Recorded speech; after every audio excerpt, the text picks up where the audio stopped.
now entering the truth zone, deep into the vortex of the information revolution with your host, Michael B.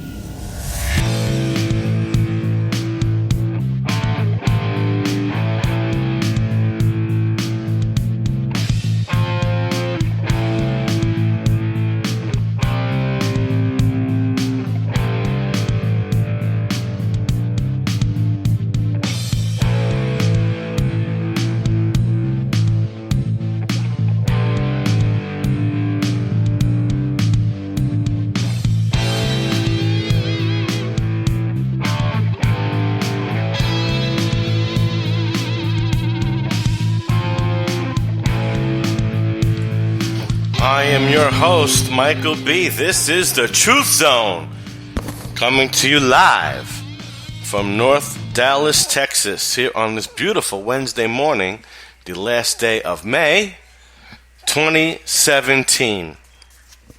Now, the first thing I want to get into is Donald Trump is expecting to get the United States out of this bogus Paris climate agreement. Now, my audience, I know, is aware that climate change is a complete and unmitigated hoax. It is a scam. Actually, the Soviet Union started Earth Day and this climate nonsense. They started skewing statistics, and they forced their scientists to do so. And the United States seems to be mirroring communist Russia in so many ways. Now, back in the USSR, if you did not comply with the government as a scientist, you were just thrown in a gulag, never to be seen again. Here in the United States, well, we won't throw you into a gulag, but what we will do is we'll cut off your grant funding. If you don't see things our way, we'll just cut you off. So scientists with, let's just say, not the greatest integrity, faked statistics, faked data, and the first that I had gotten wind of this hoax was when I heard about the UCLA emails that I guess they were hacked, probably by the Russians, where the scientists admitted that they faked the data. They fudged the numbers to give an appearance that man, through his use of the Earth's natural resources, was causing abnormal rise in temperature. Al Gore came out with the notion that the polar bears were going to die off, and we were going to lose our ice glaciers, and Antarctica was going to do all sorts of strange things. And it turns out that we still have the same number of glaciers around the world as we had when Al Gore was pumping this nonsense. And due to actually ice expanding, polar bear population has gone up 5-fold. Now that could bring problems for them because, as you know, overpopulation of certain animals in isolated areas, they get food shortages and they could starve to death, which is why it is very good to have hunting seasons on various animals. And of course I would like to see them used for food. I don't know what polar bear meat would taste like, but certainly deer needs to be hunted, elk, and so on and so forth. I'm not into the gamey meats myself, but I know a lot of people like that. So it's a good thing, because if there's no hunting of these animals, again, we'll have overpopulation and they'll starve to death, and that's not really humane. So this whole climate change scam it just doesn't work, okay? So President Trump is expected to soon announce he is pulling the United States out of the Paris Climate Agreement, two sources told Fox News. A very senior administration official cautioned that Trump had not yet made a final decision and continued to weigh his options. Well, correct me if I'm wrong, but I think that was one of his campaign promises. He promised to get us out of this global warming scam nonsense. He promised a lot of things. Oops, sorry for that. He promised a lot of things, and I hope he makes good on them. I think he's done pretty well economically. I'm not a fan of his foreign policy, but so Donald Trump had tweeted this morning, actually, that I will be announcing my decision on the Paris Accord over the next few days. Well, I certainly hope that Donald Trump would, I hope he has read Michael Savage's book, Government Zero.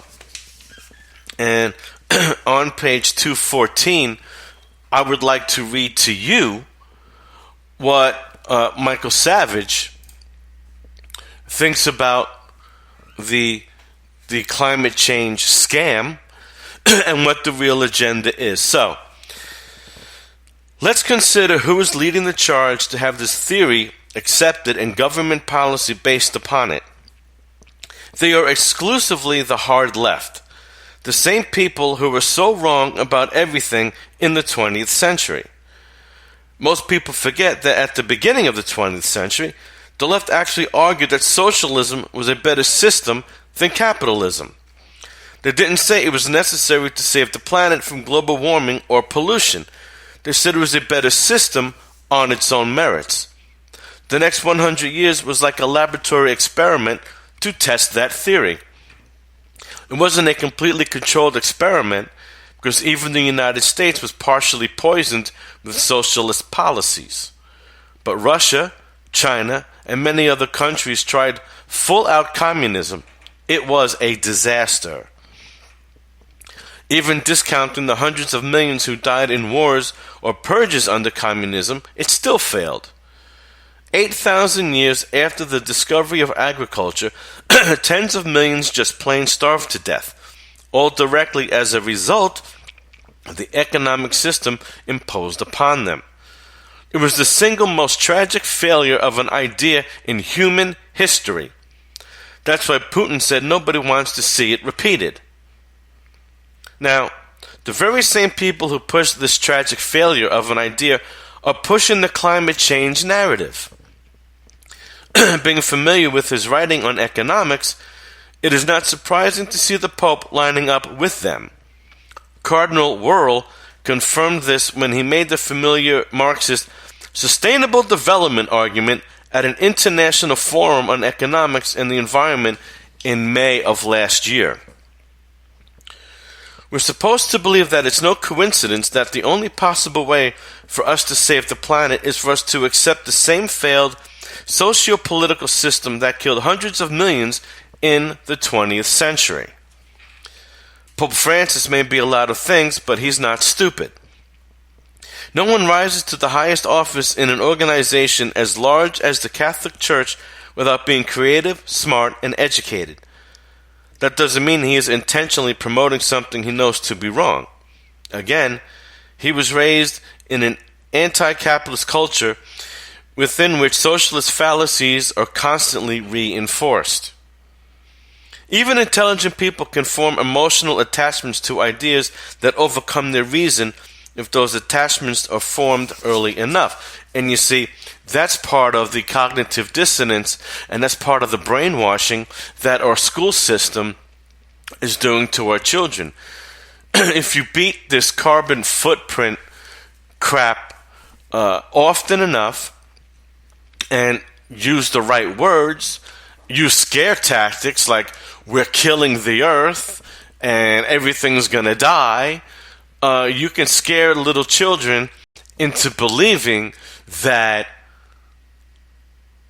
our use of natural resources is killing the earth, and we either decide to use less or we're going to be taxed to death for having a substantial carbon footprint. Meanwhile, people like Al Gore own several homes, and it's been reported that in one of them, he consumes more energy than the average 5 American homes. So, you wrap your head around that for a little bit. He's preaching global emergencies, yet he consumes, if you look at all of his houses, probably between 5 and 10 American families. So I think we have to ask ourselves, if he was truly in the game of saving the planet, what is he doing on a personal level? The same may not be true for the people he's siding with. When Al Gore left office as Vice President of the United States in 2001, his net worth was less than $2 million. By 2013, it was estimated at over $300 million. That's quite a purse in 12 years. He's made it all on climate change and other left-wing scams, including selling current TV to Al Jazeera, who used his assets to launch Al Jazeera America. He's also made a nice bundle trading on companies that received government subsidies for green technology. Do you think he's shrinking his carbon footprint? Not a chance. Gore spends over $30,000 a year on electric and gas bills. That's over 20 times the national average. So I was way below what he does. I was saying like 5 to 10. He's saying, Michael Savage is saying 20 times the use of the national average. So I think we should ask ourselves, if Al Gore doesn't have to shrink his carbon footprint, why should we? When you follow the money, you find a rogues gallery of people making money off this scam, including friends and relatives of congressmen and wealthy executives of green energy companies.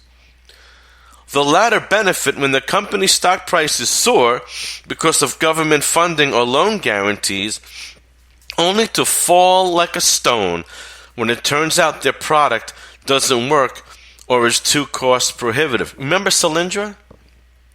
They don't care. They sell out when the stock is high and live happily ever after, leaving taxpayers with the losses. Everybody involved in this scam gets what they want. Politicians get to tax, spend, and regulate more. Crony capitalists get to make fortunes, returning a portion to their politician friends in the form of campaign contributions. Bought and sold scientists get funding to continue their research, which they then intentionally misinterpret and misrepresent. So, Michael Savage paints a really clear picture on this global warming scam and who benefits. Ladies and gentlemen, everyone benefits, but we, the masses all over the world. They get fat, we get poor. So I personally am hoping that Donald Trump will keep his promise when he said he was going to pull us out of this global warming scam. And I think the next step that he needs to pull us out of is the freaking United Nations. Okay? Send them packing, because a lot of these initiatives are coming out of the United Nations.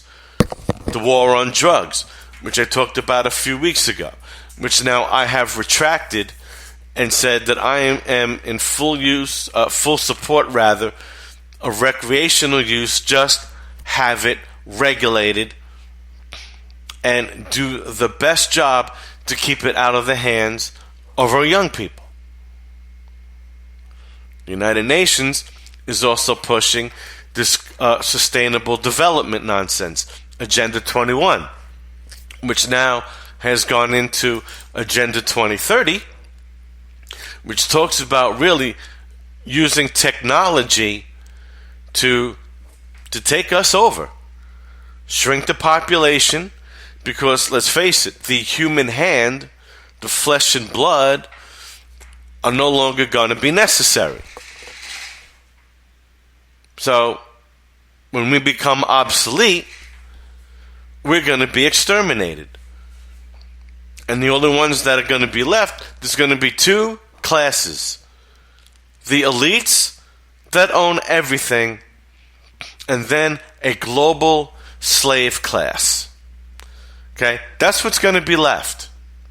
Now, I don't know about you, but I'm not really interested in being part of a slave class. Now, of course, me being 52, I don't think I really have to worry about that, because really the way it's going, and I think Donald Trump's election has delayed it, and he could really do some serious damage to it.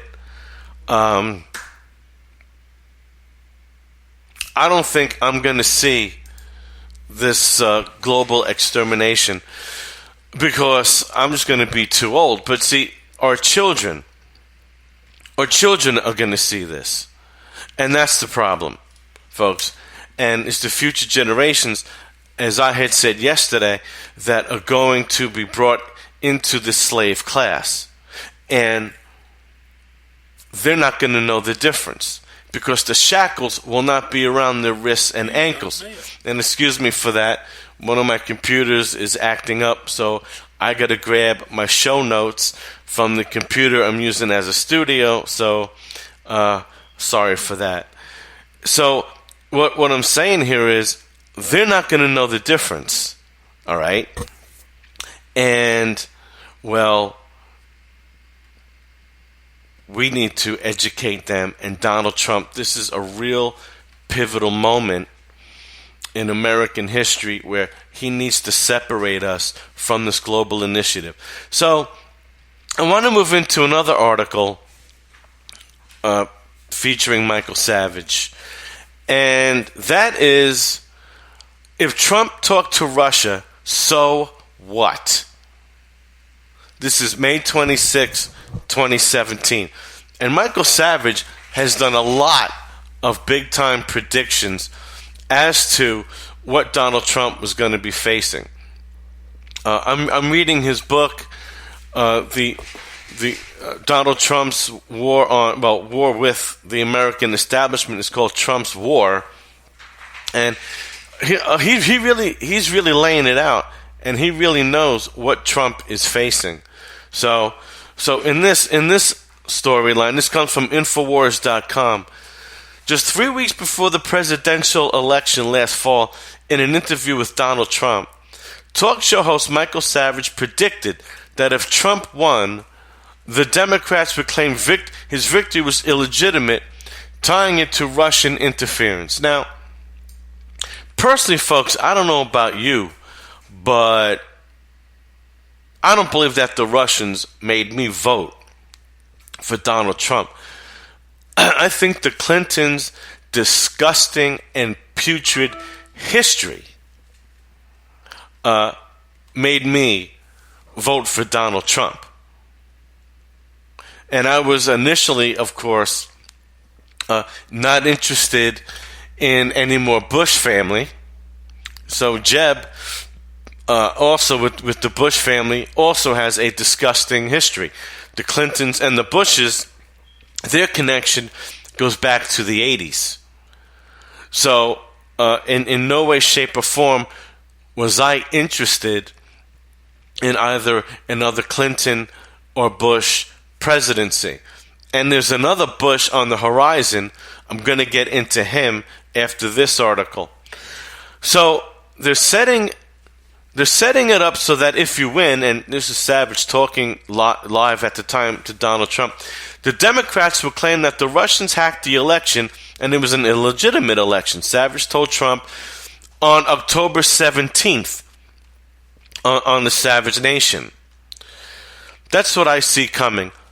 On his show that Thursday, Savage said he brought up relations with Russia in the interview because he saw Hillary Clinton and the Democrats ginning up a Russia story that was fake. So So he did call it. Michael Savage did call it. You have to give him that. And here we are with this fake Russia narrative. And I think we're just going to see more nonsense. Now they're looking into one of Trump's personal attorneys. And again, okay, let's say Trump talked to the Russians. Great. And let's even say that the Russians handed WikiLeaks all those Podesta and Hillary Clinton emails and the DNC emails. And let's just say that many people that were on the fence voting for either Trump or Clinton got disgusted by those emails and voted for Trump, putting him over the top. I don't see how that's election tampering. The voting machines certainly were not rigged for Donald Trump. If anything, they were rigged for Clinton. But let's just say those emails came from the Russians and enough people were influenced that thanks to the Electoral College and not a straight-up popular vote that the Founding Fathers didn't want, because they didn't want a handful of states, one in particular, California, right, which would have won the election for Hillary Clinton. They didn't want that. They wanted every state to be in the game.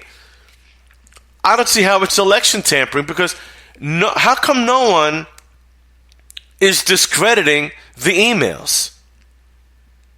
Shouldn't that be the focus?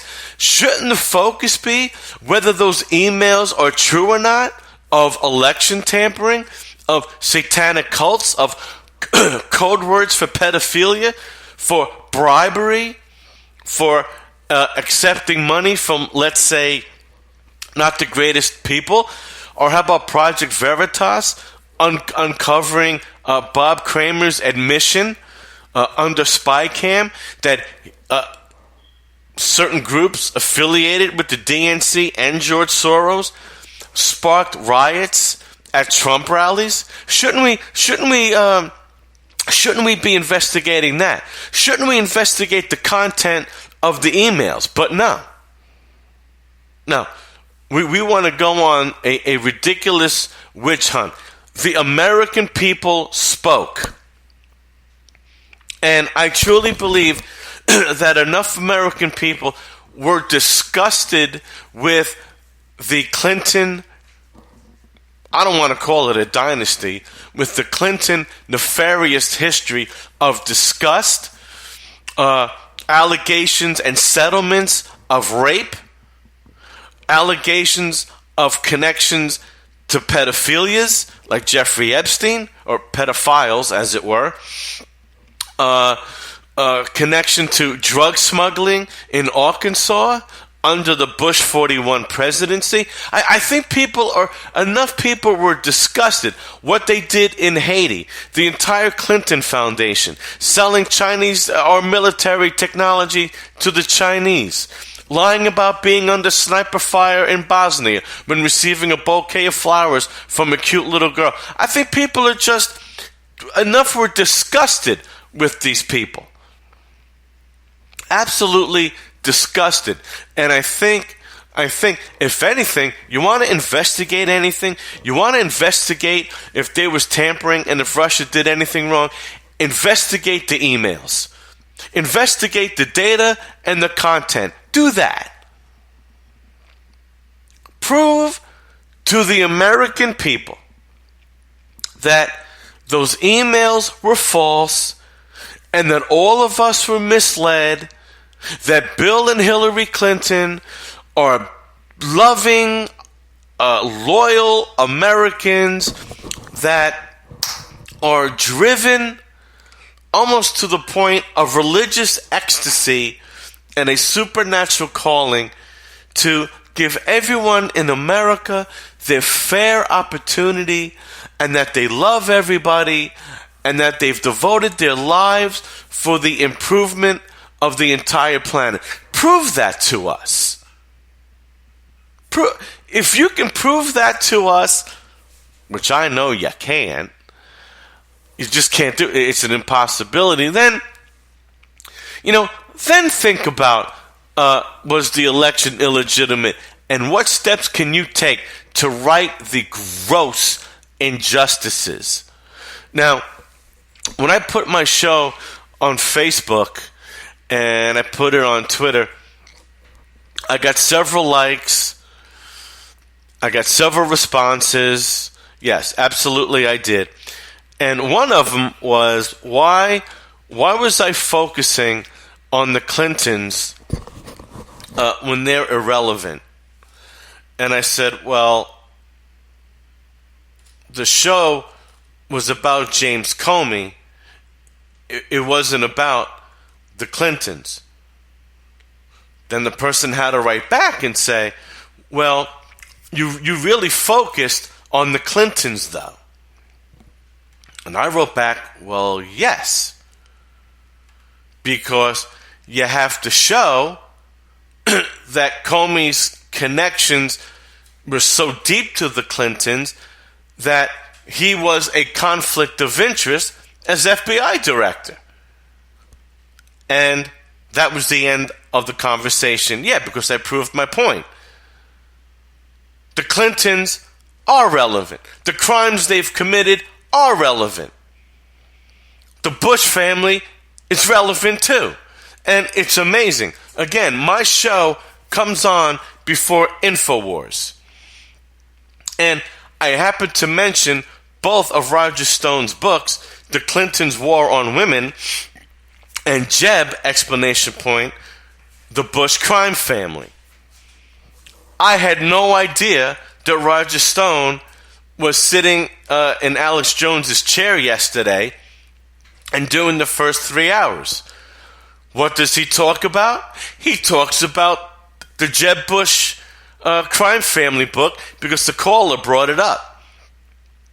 And he went into that. Again, unbeknownst to me, no idea he was going to be there. You see, the Clintons are relevant because several months ago, it was talked about that Chelsea was going to run for some, I think, state senate or what have you, or maybe New York a congressional seat at some point in the future. See, that's how they start, right? That's how Hillary started. She was first lady, if you want to call her a lady. Then she catapulted to New York senator, then secretary of state, then running for president. And that's the same thing that they probably want to try with Chelsea, but I have a feeling that woman is not going to make it.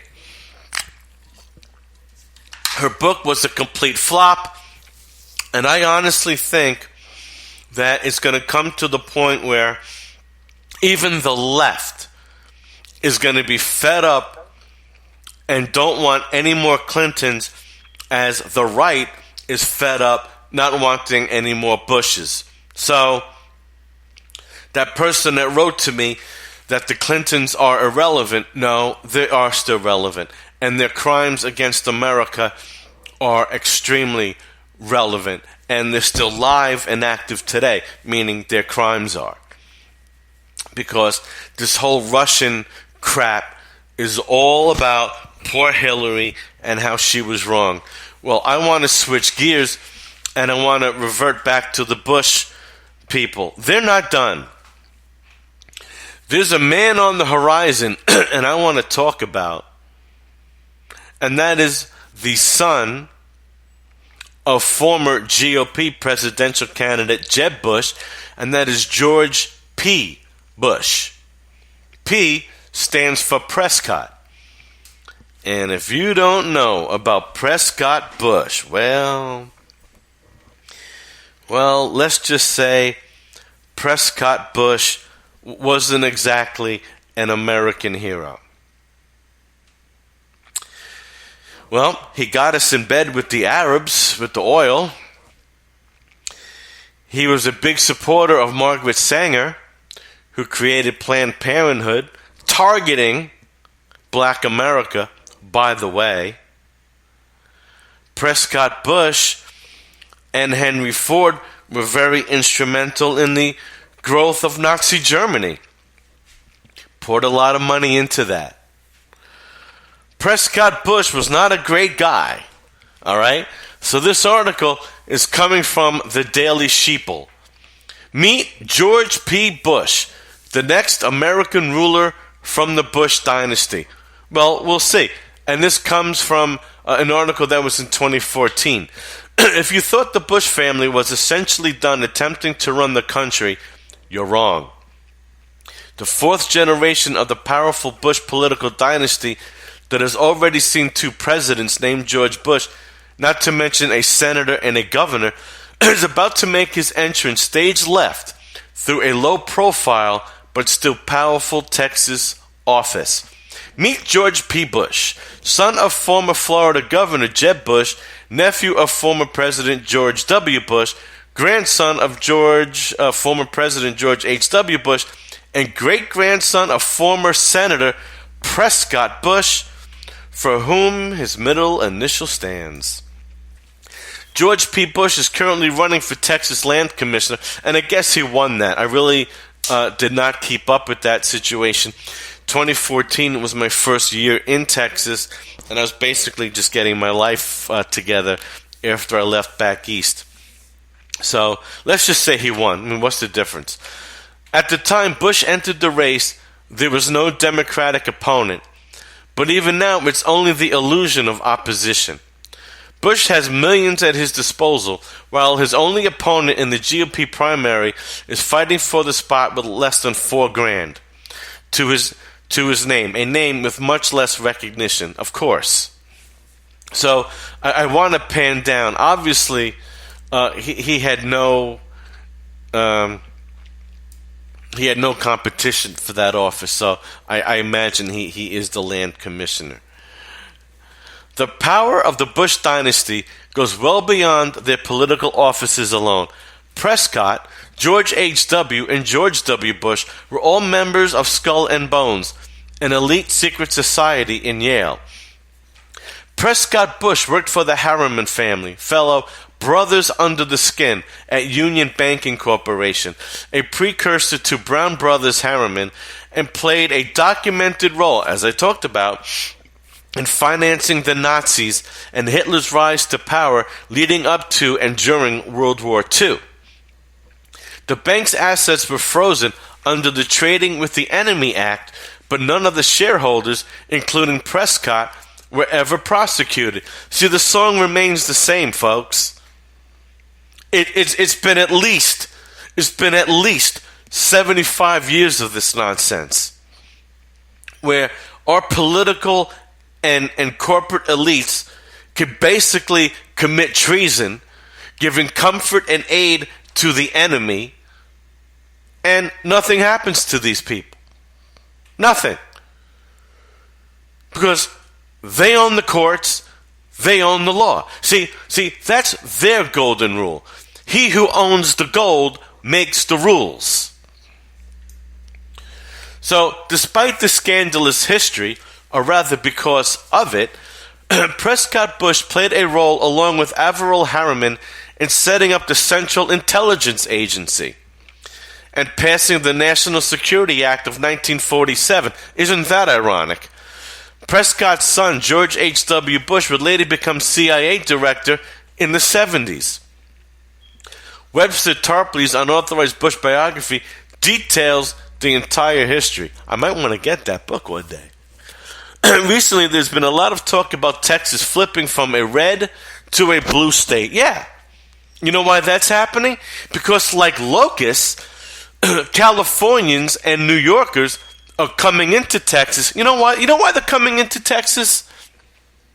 Because they are losing their jobs and they're being taxed to death. That's right. They're overwhelmed with taxation and decreasing corporate investments. So they come here. It's amazing. They're like the Muslims. Californians and New Yorkers flood into Texas for a better life, for a better opportunity, and maybe they're coming in with job in hand via a transfer Because their company realized, hey, Texas is more business friendly. Let's move our stuff down there. But they come with that same libtard philosophy of taxation, regulation, and bigger government. And I'm quite concerned, folks, because Donald Trump only won Texas by 9 points. 9 freaking points. That's nothing. What's going to happen in 2020?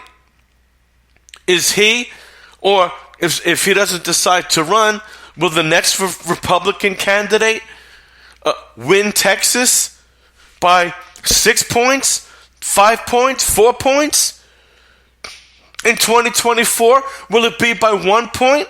Or will they lose it altogether by 1 or 2 points? And if Texas flips to a blue state, well, it's ball game over. It is ball game over for the United States of America. And it is going to be ball game over for Texas. Because what will happen is, if Texas becomes blue, they're going to adopt a state tax. And if Texas adopts a state tax, Texas will be finished. There'll be another California. Believe me. See, that's been the number one failure of every single state when they adopt a state tax. That's what happened to Connecticut. Connecticut was doing very well. And the governor that came in, I think it was a woman. I could be wrong. On that. But it was a Democrat, I believe. And that see, they have a car value tax. It's a property tax, but it's on your automobile. So naturally, the more expensive the automobile, the higher the tax. And they do something very cute. They have this formula, and I forgot the name of it. I lived in Connecticut for 9 miserable years. It was horrible. And what they do is, you would think, well, my car is going to depreciate, the tax would be less. No. They take a number variable, and they increase it just a tick, just enough to keep you at the same payment, or just a little more, and not enough to aggravate you. So this governor that came in promised to get rid of the car tax if the people agreed to a state tax. Well, the people fell for it. The Connecticut voters voted for this guy or gal, I forgot who it was at the time, and guess what? Now Connecticut has both. And their state taxes are very high. And I don't have to tell you the end result. You take Fairfield County out of Connecticut, Connecticut is impoverished. They're done. For those of you that like The Living Dead and Fear the Living Dead, if you want to see The Living Dead for real, you want to see the zombie apocalypse for real, you walk down downtown Hartford, the capital of Connecticut, and you're going to see, folks, The Living Dead. And that's as a result of bringing in a state tax. So I also have that worry about Texas flipping. So George Bush has apparently cozied up to people like Senator Rand Paul to discuss Hispanic outreach, with behind-the-scenes help from electioneering mastermind and Bush's brain, Karl Rove. The young Bush is himself part Hispanic, and it's no secret he's being touted as the GOP's secret weapon to woo Hispanic and minority voters to maintain Texas's red state status. Well, I hope he can. And I tell you, there are a lot of Spanish people who voted for Trump, and by and large, those people are here legally, hardworking, love the American dream. They've probably kept some of their culture, and that's great. You keep some of it, but I'm sure they also adopted the American ideal as well, and I bet they have respect for the American way of life. And I also bet you a lot of Hispanics who voted for Donald Trump live along the southern and western border, bordering up to Mexico. And I've challenged many people over the years that are for this open border nonsense. I've challenged them. Go spend a month or two in El Paso, Brownsville, the border, the Arizona border towns, the California border towns. Go spend a month or two, and then report back to me how great you think open borders are. No one has ever accepted my challenge. No one has ever reported back. But, interesting enough, during 2016, MSNBC sent a few reporters down there. And much to MSNBC's chagrin, that backfired because the reporter came back and said, many Hispanics down there want a broader wall and stronger border protection. Because they're living it, folks. They're living at ground freaking zero. So, as much as perhaps right now there might not be much dirt on George P. Bush. However, Roger Stone, back to InfoWars' show yesterday, did say that his book, Jeb and the Bush Crime Family, he did an enhanced version, including 2 chapters, and he said at least one of them focuses on George P. Bush. Now, I've got about 4 or 5 books that are waiting for me to get to, so I'm not going to get that book right away. However, if George P. Bush does start to rise through the political chain, you bet I'll keep my eye on him, and you bet that I'll get that enhanced version of the Bush crime family, because I want to know about this guy. I want to know everything. So I want to conclude the show with, unfortunately, I love to do a positive note. I love to get into positive things, but right now the Islamic State is having a real blast. Yes, pun intended. So yesterday I talked about they took May 29th off, I guess in honor of Memorial Day. Well, there were 2 instances yesterday, and there was one incident at 12:05 a.m. today, U.S. Central Time. So let's do them in order. Al-Jura, Syria, May 30th, 17 killed, 40 injured. 3 children are among 17 lives lost when ISIS militants sent mortars into a residential area. You see, they won't attack the Syrian government face to face because Assad and Russia will kick their ass. No, they attack residential areas. They kill women and children. And yet, we're supposed to embrace Islam as one of the most beautiful religions.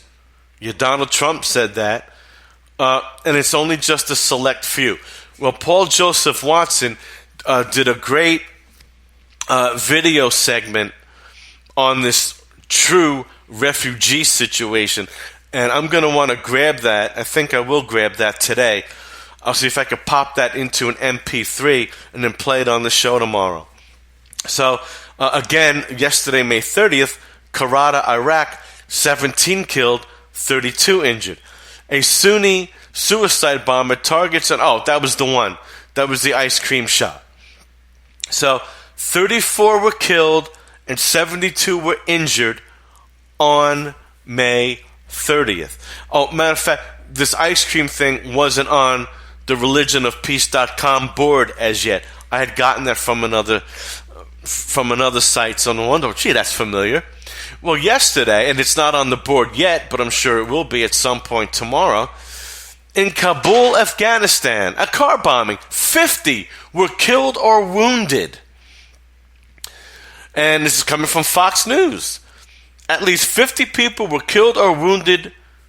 Well, they're saying Wednesday, but it was published today, when a massive suicide car bombing struck the diplomatic area of Kabul, Afghan officials said. The blast in the Wazir Akbar Khan area happened near several embassies and not far from the presidential palace. Ismail Kawasi, spokesman for the Public Health Ministry, said more than 50 wounded people are in Kabul hospitals so far.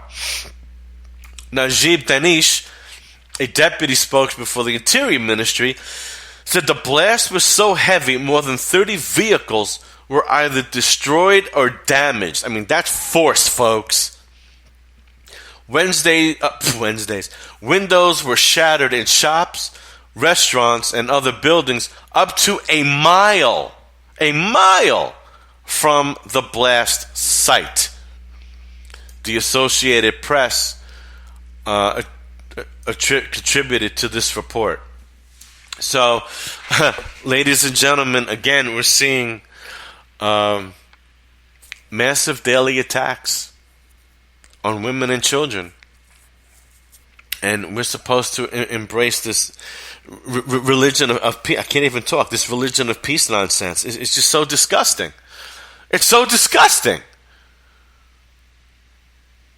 And do we want to be like the Philippines and Afghanistan? So I'm going to stop here. And I'm going to be back tomorrow, 10 a.m. Central Time. And I really want to look for some positive things as well.